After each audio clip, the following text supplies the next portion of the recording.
शुरुआत करते हैं 7 जनवरी 2026 के लिए डेली बुलेट करंट अफेयर्स की। 11-12 मिनट का वीडियो होगा और बहुत ही इंपॉर्टेंट और इफेक्टिव करंट अफेयर्स का यहाँ पे कवरेज रखा गया है। कोई भी अननेसेसरी इन्फॉर्मेशन यहाँ पे इंक्लूड नहीं की गई है। IITM ग्लोबल रिसर्च फाउंडेशन किनके द्वारा लॉन्च किया गया है और कहाँ पे? तो यूनियन एक्सटर्नल अफेयर्स मिनिस्टर हैं डॉक्टर एस जयशंकर जी, इन्होंने लॉन्च किया है IIT मद्रास में global research foundation. Union external affairs minister doctor S Jaishankar Subrahmanyam ने लॉन्च किया है IITM global research foundation, Indian institute of technology Madras, Chennai, Tamil Nadu में। इसका नेचर क्या होगा? तो ये ग्लोबल रिसर्च और इनोवेशन प्लेटफॉर्म होगा। 2 जनवरी 2026 को स्पेस एक्स ने कौन सी कंट्री के लिए सैटेलाइट लॉन्च की है? तो स्पेस एक्स ने लॉन्च किया है इटली के लिए Cosmo Skymet second generation flight model 3। कौन सी कंट्री के लिए? तो इटली के लिए ये लॉन्च किया गया है Cosmo Skymet second generation flight model 3। 2 जनवरी 2026 को स्पेस एक्स ने लॉन्च किया है Cosmo Skymet second generation flight model 3, जिसका शॉर्ट फॉर्म है CSG FM3। कौन सा रॉकेट इस्तेमाल किया गया था? तो फैल्कन 9 रॉकेट इस्तेमाल किया गया था। लॉन्च साइट क्या थी? Vandenberg space force base California USA से लॉन्च किया गया है। ये साल 2026 में स्पेस एक्स का पहला मिशन है। पहला ऑर्बिटल रॉकेट लॉन्च किया गया है साल 2026 में। सैटेलाइट की टाइप क्या है? तो अर्थ ऑब्जर्वेशन सैटेलाइट है। कॉन्स्टलेशन की बात करें तो हमने देखा कॉस्मो स्काईमेट सेकेंड जनरेशन जो है ये सैटेलाइट कॉन्स्टलेशन होगा। सैटेलाइट के डेवलपर है इटली स्पेस एजेंसी। ऑपरेटर है, ये कोई इंपॉर्टेंट नहीं है आपके लिए। ऑर्बिट टाइप आपने देख लिया सन सिंक्रोनस लो अर्थ ऑर्बिट, और ऑर्बिटल ऑल्टीट्यूड जो है वो अराउंड 620 किलोमीटर का है। सैटेलाइट का जो मास होगा वो लगभग 2200 किलो का होगा। वर्ल्ड ब्रेल डे कब ऑब्जर्व किया जाता है हर वर्ष? तो हर वर्ष 4 जनवरी को ऑब्जर्व किया जाता है वर्ल्ड ब्रेल डे, और ये मार्क करता है बर्थ एनिवर्सरी लुई ब्रेल की, जिन्होंने प्रमोट किया था ब्रेल लिटरेसी विजुअली इंपेयर्ड लोगों के लिए। वर्ल्ड ब्रेल डे 2026 आयोजित किया गया था 4 जनवरी को, और पहली बार यह ऑब्जर्व किया गया था 4 जनवरी 2019 को। तो इस हिसाब से ये 8th world Braille day observe किया जा रहा है। और बर्थ एनिवर्सरी की बात करें तो ये लुई ब्रेल के 217th बर्थ एनिवर्सरी को कोमोमोरेट करता है। ठीक है, लुई ब्रेल की बात करें तो इनका जन्म जो है जनवरी 4 1809 में फ्रांस में हुआ था, और 15 वर्ष की उम्र में 1824 में इन्होंने ब्रेल स्क्रिप्ट का जो है इन्वेंट की थी। जनवरी 2026 में झारखंड हाई कोर्ट के चीफ जस्टिस किसको नियुक्त किया गया है? तो जस्टिस महेश शरद चंद्र सोनक जी हैं, जो कि चीफ जस्टिस होंगे झारखंड हाई कोर्ट के। 2 जनवरी 2026 को झारखंड हाईकोर्ट के नए चीफ जस्टिस अपॉइंट किए गए हैं जस्टिस महेश शरदचंद्र सुनक। इससे पहले ये जज थे बॉम्बे हाई कोर्ट में। ठीक है, और अब ये चीफ जस्टिस हो गए हैं झारखंड हाईकोर्ट के। इनका अपॉइंटमेंट हुआ है president of India Draupadi Murmu ji द्वारा under article 217 clause 1 of constitution of India. ठीक है, तो ये आप पॉइंट याद रखिएगा। दूसरा इंपॉर्टेंट पॉइंट ये है कि ये जगह लेंगे जस्टिस तरलोक सिंह चौहान जी की, जो कि रिटायर हो गए हैं 8 जनवरी 2026 को। ठीक है, तो जस्टिस महेश शरदचंद्र सुनक जो है नए झारखंड हाईकोर्ट के चीफ जस्टिस होंगे, और ये स्थान ग्रहण करेंगे जस्टिस तरलोक सिंह चौहान जी का। तेलंगाना में मुसी रिवर फ्रंट डेवलपमेंट प्रोजेक्ट के लिए कौन से इंस्टीट्यूशन ने अप्रूव किया है 4100 करोड़ का लोन? तो ये ऑर्गेनाइजेशन है एशियन डेवलपमेंट बैंक, जिन्होंने 4100 करोड़ का लोन अप्रूव किया है मुसी रिवर फ्रंट डेवलपमेंट प्रोजेक्ट के लिए तेलंगाना में। एशियन डेवलपमेंट बैंक ने अप्रूव किया है 4100 करोड़ किसके लिए? मुसी रिवर फ्रंट डेवलपमेंट प्रोजेक्ट के फेज 1 के लिए। ये स्थित है तेलंगाना राज्य में। ठीक है, यहाँ पे बापू घाट प्लान भी रीडेवलप किया जाएगा, और गांधी सरोवर को भी रीडेवलप किया जाएगा। मूसी रिवर टाइप की बात करें तो ये कृष्णा रिवर की ट्रिब्यूटरी है मूसी रिवर। इनके ऑल्टरनेट नाम से मचकुंड रिवर और मुसुनूरू रिवर। रिवर का ओरिजिन कहाँ होता है? तो अनंतगिरी हिल्स, जो कि विकाराबाद तेलंगाना के नजदीक है, वहां पे होता है मूसी का ओरिजिन, मूसी रिवर का ओरिजिन। रिवर की लेंथ है 245 किलोमीटर की, और ये ज्वाइन करते हैं कृष्णा रिवर को नालगोंडा डिस्ट्रिक्ट में। मेजर रिजर्वॉयर्स जो मूसी रिवर पे बने हैं वो है ओस्मान सागर और Himayat Sagar.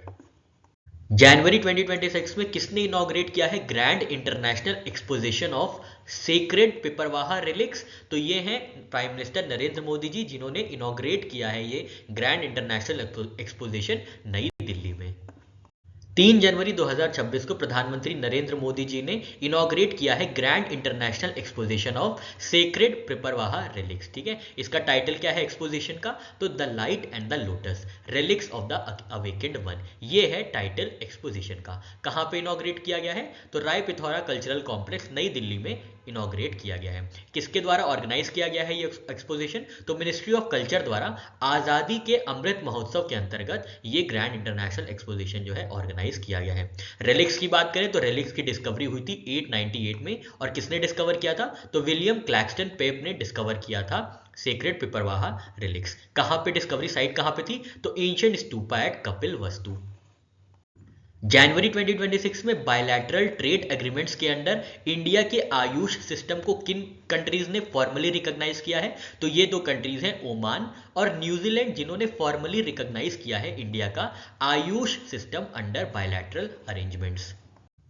Ministry of commerce and industry ने अनाउंस किया है कि इंडिया का आयुष सिस्टम जो है ओमान और न्यूजीलैंड के बायलैटरल एग्रीमेंट्स के साथ रिकॉग्नाइज किया गया है। कौन कौन से सिस्टम्स कवर किए गए हैं? तो आयुर्वेद, योग, नेचुरोपैथी, यूनानी, सिद्ध और होम्योपैथी। कंट्रीज इन्वॉल्व कौन कौन सी हैं? तो ओमान और न्यूजीलैंड के साथ जो भी एग्रीमेंट्स हुए हैं, इंडिया और ओमान के साथ CAPA हुए हैं और इंडिया न्यूजीलैंड के साथ फ्री ट्रेड एग्रीमेंट हुआ है, उसके अंतर्गत आयुष सिस्टम को रिकॉग्नाइज किया गया है बायलैटरल अरेंजमेंट्स में।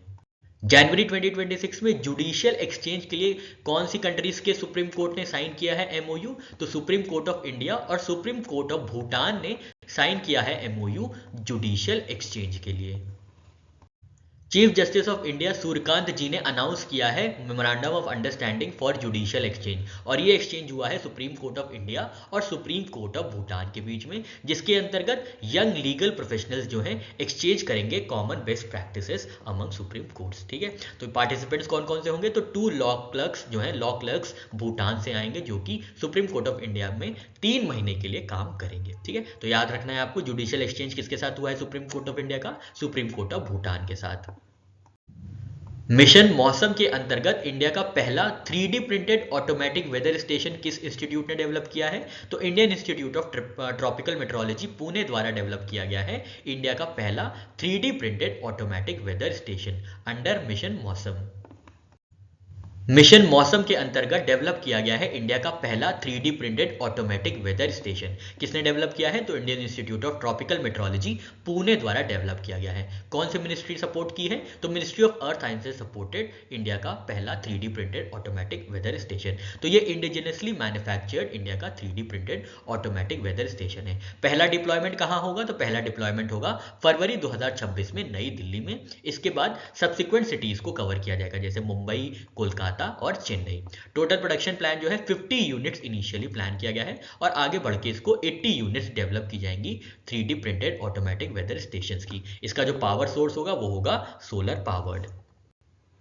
ऑटोमेटिक वेदर स्टेशन क्या क्या पैरामीटर्स रिकॉर्ड करेगा? तो टेम्परेचर, विंड स्पीड, ह्यूमिडिटी और रेनफॉल रिकॉर्ड की जाएगी ऑटोमेटिक वेदर स्टेशन द्वारा। डेटा टाइप की बात करें तो रियल टाइम ऑटोमेटिक ट्रांसमिशन होगा। कवरेज का फोकस की बात करें तो urban micro climates, remote areas, disaster prone regions और हिमालयाज को कवर किया जाएगा। ऑब्जेक्टिव क्या है? तो ऑब्जर्वेशन गैप्स को ये फुलफिल करेगा। मिशन मौसम की बात करें तो मिशन मौसम जो है 2024 में लॉन्च किया गया था 2026 तक के लिए, और इसकी जो टोटल आउटले है वो है 2000 करोड़ की। इंप्लीमेंटिंग एजेंसीज कौन सी हैं? तो Indian meteorological department and national centre for medium range weather forecasting. ठीक है, लीड इंस्टीट्यूशन कौन है? IIT Madras under ministry of earth sciences. DRDO की कौन सी लेबोरेटरी ने डेवलप किया है पोर्टेबल वाटर डिसैलिनेशन सिस्टम, जिसका नाम है स्वदेश? तो डिफेंस लेबोरेटरी जोधपुर द्वारा डेवलप किया गया है स्वदेश, जो कि है सी वाटर डिसैलिनेशन सिस्टम। और ये जो डिफेंस लेबोरेटरी है ये काम करती है defence research and development organisation के अंदर। डिफेंस लेबोरेटरी जोधपुर ने डेवलप किया है portable sea water desalination system, जिसका नाम है स्वदेश। ठीक है, तो याद रखना है आपको किस ऑर्गेनाइजेशन के अंदर? Defence research and development organisation के अंदर। नेचर क्या है सिस्टम का? तो पोर्टेबल वाटर प्यूरिफिकेशन और डिसैलिनेशन सिस्टम को डेवलप किया गया है। 72nd नेशनल वॉलीबॉल टूर्नामेंट के मैस्कट्स क्या हैं? तो 72nd नेशनल वॉलीबॉल टूर्नामेंट्स के जो मैस्कट हैं वो है नंदू, जो है नंदी बुल, और नीरा, जो कि है Ganga river dolphin.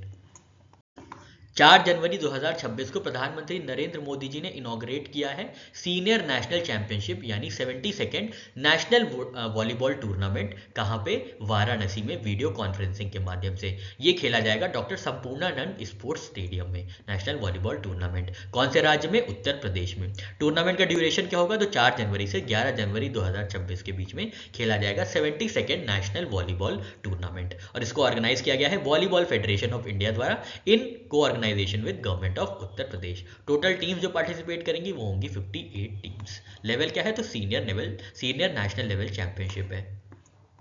National Siddha day 2026 की थीम क्या है, इसकी थीम है सिद्ध फॉर ग्लोबल हेल्थ। ये नेशनल सिद्ध डे 2026 की थीम है, सिद्ध फॉर ग्लोबल हेल्थ। 6 जनवरी 2026 को ऑब्जर्व किया जाता है नेशनल सिद्ध डे 2026 और इस बार 9वां संस्करण आयोजित किया जा रहा है नेशनल सिद्ध डे का।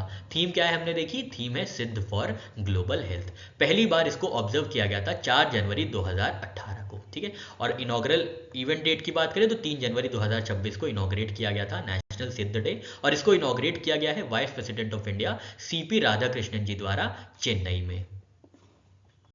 World day of war orphans कब ऑब्जर्व किया जाता है हर वर्ष, तो हर वर्ष 6 जनवरी को ऑब्जर्व किया जाता है world day of war orphans. 6 जनवरी को हर वर्ष ऑब्जर्व किया जाता है world day of war orphans, और इसको पहली बार ऑब्जर्व किया गया था 6 जनवरी 1995 में। आसाम में संस्कारशाला किसके द्वारा इनॉग्रेट किया गया है और कब, तो आसाम के गवर्नर हैं लक्ष्मण प्रसाद आचार्य जी, जिन्होंने इनॉग्रेट किया है 4 जनवरी 2026 को संस्कारशाला। कहां पे, आसाम में। 4 जनवरी 2026 को गुवाहाटी आसाम में लक्ष्मण प्रसाद आचार्य जो कि गवर्नर हैं आसाम के, इन्होंने इनॉग्रेट किया है संस्कारशाला और लॉन्च किया है फाइनेंशियल असिस्टेंस स्कीम, ठीक है। तो याद रखना है संस्कारशाला जो है शंकरशाला के भी नाम से जाना जाता है। टारगेट ग्रुप क्या है, तो जो भी बच्चे हैं 4 से 14 वर्ष की आयु के बीच में, उनमें एथिकल, सोशल और कल्चरल अवेयरनेस को डेवलप करने के लिए संस्कारशाला लॉन्च किया गया है आसाम में, ठीक है। याद रखना है कहाँ पे लॉन्च किया गया है, टारगेट ग्रुप क्या है और किसने लॉन्च किया है।